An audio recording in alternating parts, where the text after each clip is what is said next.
महापंडित राहुल सांकृत्यायन विद्या विहार जो कॉलेज चलता उसके हम प्रबंधक हैं। सेना से हम रिटायर लगभग जुलाई 1993 से आए हैं। 95 से लगभग हम असामाजिक कार्यों में ही व्यस्त रहते हैं।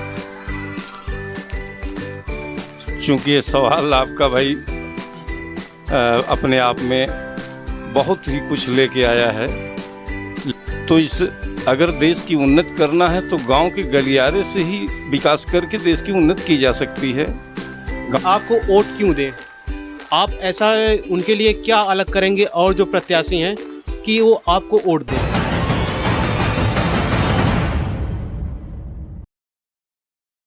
नमस्कार, आप देख रहे हैं अयोध्या भारती का एक नया एपिसोड। आज हमारे साथ श्री राम मौर्य जी हैं, जो एक समाज सेवी, एक विद्यालय के प्रबंधक हैं। आइए इनसे कुछ परिचय लेते हैं और इनका एक छोटा सा परिचय अपने दर्शकों को बताते हैं। श्री राम मौर्य, ये राजे सुल्तानपुर, अम्बेडकर नगर, महापंडित राहुल सांकृत्यायन विद्या विहार जो कॉलेज चलता उसके हम प्रबंधक हैं और सामाजिक राजनीतिक गतिविधियां लगभग 25 वर्षों से रही है। सेना से हम रिटायर लगभग जुलाई 1993 से आए हैं। 95 से लगभग हम असामाजिक कार्यों में ही व्यस्त रहते हैं। आप फिलहाल चेयरमैन पद के प्रत्याशी हैं, तो आप नवसृजित राज सुल्तानपुर नगर पंचायत है, इसके विकास के लिए अगर आपको जनता चुनती है, आपको अपना आशीर्वाद देती है, तो क्या कार्य करेंगे? चूँकि ये सवाल आपका भाई अपने आप में बहुत ही कुछ लेके आया है, लेकिन समाज की असली पीड़ा को हम लोगों ने नज़दीक से पहचाना है, उसकी समस्या को जाना है कि जो गांव में गरीब तबके के लोग कैसे जीवन यापन करते हैं और वो शिक्षा दीक्षा के लिए कैसे अपने बच्चों की फीस देने में भी मोहताज हैं।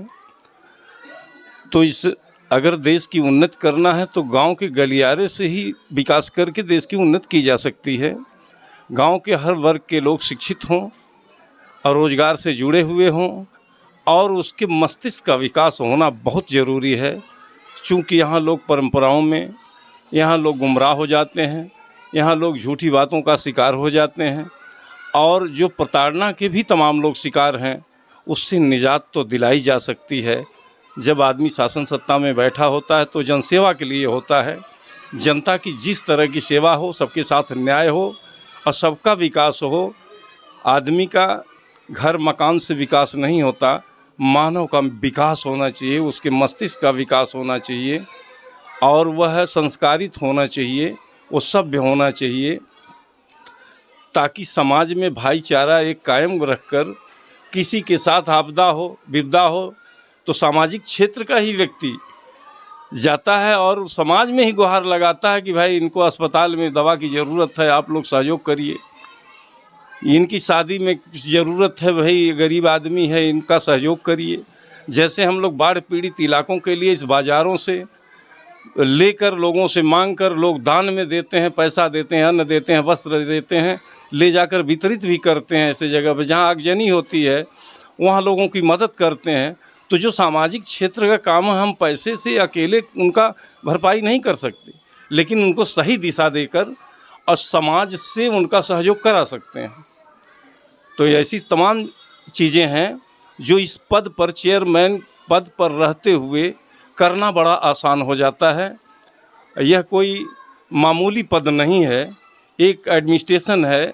जनता ने जिसके ऊपर भरोसा किया है, उस जनता के लिए सेवा कार्य निरंतर करना चाहिए और उसके लिए मुझे चुनाव लड़ना बहुत ज़रूरी हो गया।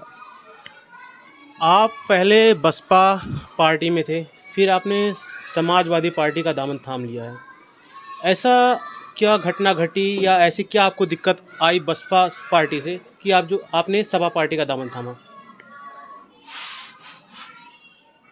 चूँकि किसी के ऊपर कोई इस तरह का आरोप नहीं कि हमने दामन क्यों छोड़ा और दामन क्यों पकड़ा, लेकिन समय की एक मांग थी। जनता अखिलेश में विश्वास करके बीजेपी के अगेंस्ट एक बहुजन समाज का मोमेंट चल रहा था कि ये सरकार शिक्षा के प्रति, स्वास्थ्य के प्रति उदासीन है, बेरोजगारी इस आलम पर है, तो यहाँ शासन सत्ता को बदला जा सकता है तो सपा ही बदल सकती है, दूसरा कोई नहीं बदल सकता। इस नाते सपा का बहुतों ने साथ दिया। उस समय हम भी सपा का साथ दिए और बसपा छोड़कर हमने सपा को ज्वाइन किया। आपने जैसा कहा कि समाज सपा में विश्वास करने लगा, तो फिर जो पिछला चुनाव हुआ उसमें अखिलेश सरकार क्यों नहीं वापस आई? चूँकि जिसके पास ज़्यादा संसाधन होता है और उस संसाधन का अगर गलत इस्तेमाल करके जनता को गुमराह कर दिया जाए, 5 किलो राशन की लालच में उसको 50,000 की नौकरी छीन ली जाए, तो वो 5 किलो के राशन में चला गया और राशन भी बंद हो गया। राशन किसी को देकर, किसी को लालच देकर ज़्यादा दिन तक नहीं टिकाया जा सकता। उसकी बुनियादी ज़रूरतों को पूरा किया जा सकता है और लोग राशन जैसी चीज़ों में बहकावे में आकर वोट किए। उसका हम लोग स्वागत करते हैं कि ये जनता है, जनता ने जिसको जनादेश दिया है उसका संपूर्ण हम लोग भाई स्वीकार करते हैं। लेकिन जो समस्या असली समाज की थी, जिसने वादा किया था कि भाई बीजेपी ने ये वादा किया था कि हम ये पूरा करेंगे, सबको रोज़गार मुहैया कराएंगे, सबको निःशुल्क शिक्षा देंगे, सबको सब्सिडी देंगे, सबको मकान देंगे, वो सारी चीज़ धरी की धराई रह गई। आज दर दर लोग भटक रहे हैं, नौजवान भटक रहा। अभी पिछली परीक्षा में आप देखिए, परीक्षा कराना चाहिए ज़िले के अंदर, न तहसील में व्यवस्था हो तो ज़िले में, ज़िले से बाहर नहीं कराना चाहिए, शाम तक वो घर आ जाए।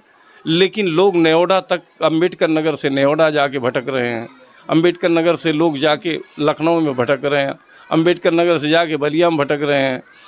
तो तमाम लोगों ने उस परीक्षाओं को छोड़ा भी और परेशानी उठाया। और तो जिस तरह का वादा किया था वो वादा पूरा नहीं दिखता है। इस नाते आदमी क्या करता है, अगेन उसको सत्ता से हटाने, यही जनता बैठाती है, यही जनता हटाती है। आप पिछले 25 साल से राजनीतिक तौर पे कार्यरत हैं, आप राजनीतिक पार्टियों में काम कर रहे हैं। पिछले 25 सालों में और अब के समय में आपको राजनीतिक कार्यों में क्या अंतर देखेंगे, या राजनीति जो हो रही है उसमें आपको क्या अंतर देखने को मिलता है, जो 25 साल पहले थी और जो वर्तमान की राजनीति है? पहले राजनीति में जनता के साथ धोखा नहीं होता था, जनता के साथ लोग झूठ नहीं बोलते थे, जो कहते थे उस वादा को पूरा करने में कोई कोर कसर नहीं बाकी रखते थे, उसको यथासंभव प्रयास करते थे पूरा करने के लिए। आज चुनावों में पैसा फेंक कर और वादा तो करते हैं लेकिन उस वादा खिलाफी करते हैं, उस वादे पर खरा नहीं उतरते हैं। पहले की राजनीति में देखा जाए तो आज़ादी के समय हमारे सारे आज़ादी के दीवानों ने ये कसम खाई थी कि हम नए भारत का सपना देखा था कि यहाँ से भेदभाव, छुआछूत, ऊंच नीच जैसी व्यवस्था, बेरोजगारी जैसी व्यवस्था, गरीबी जैसी व्यवस्था, स्वास्थ्य जैसी व्यवस्था, सारी चीज़ सुदृढ़ करेंगे। मानव एक समान, जैसे भारतीय संविधान में है, एक वोट एक मूल्य के आधार पर काम हुआ, एक आदमी एक मूल्य के आधार पर कानून बना और उसके आधार पर सब कुछ चलेगा। सबको सामाजिक न्याय मिलेगा, सबको शिक्षा मिलेगी, सबको रोजगार मिलेगा। लेकिन दिन पर दिन ये भ्रष्टाचार इस तरह से फैलता गया कि चाहे वो नेता लोग हों, चाहे अधिकारी लोग हों, यह लोग जनता की सेवा न करके अपनी सेवा करने में लिप्त हो गए। और इसका नतीजा हुआ कि हमारी सारी जो योजनाएं पीछे की थी, संवैधानिक व्यवस्था थी, ठीक तरह से न लागू हुई, न उस पर कोई ध्यान देता है। आपसे हमारा अंतिम प्रश्न ये रहेगा, आप जो नए नगर पंचायत राज सुल्तानपुर बनी है, यहाँ की जनता को आप क्या संदेश देना चाहते हैं? और इसमें हम अगला क्वेश्चन ये जोड़ना चाहेंगे कि आपको वोट क्यों दें, आप ऐसा उनके लिए क्या अलग करेंगे और जो प्रत्याशी हैं कि वो आपको वोट दें? आदमी चूँकि सोच के आधार पर, अनुभव के आधार पर कार्य करता है। किसी एडमिनिस्ट्रेशन को संभालने के लिए एक अनुभव की ज़रूरत होती है, एक सोच की ज़रूरत होती है। सोच दूरगामी होनी चाहिए कि हमारे क्षेत्र के विकास के लिए अधिक से अधिक, यानी उत्तर प्रदेश सरकार से हम लाइजन रख के यहाँ अच्छी से अच्छी योजना इस क्षेत्र में लाएं।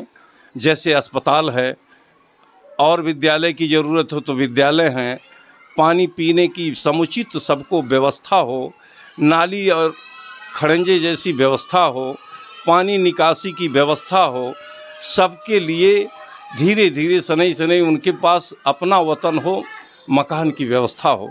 आज भी झोपड़ी पट्टी टीन करकट में लोग इतने दिन बाद भी रह रहे हैं। बरसात में जाइए तो दूसरों के घरों में आश्रय लेते हैं।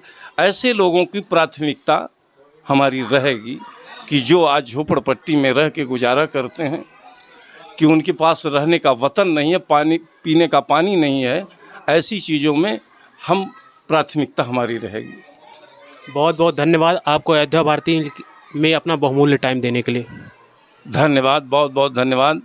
आप हमारे विद्यालय पर आए, आप लोगों का स्वागत है। आपके चैनल को मैं बार बार धन्यवाद देता हूँ। धन्यवाद।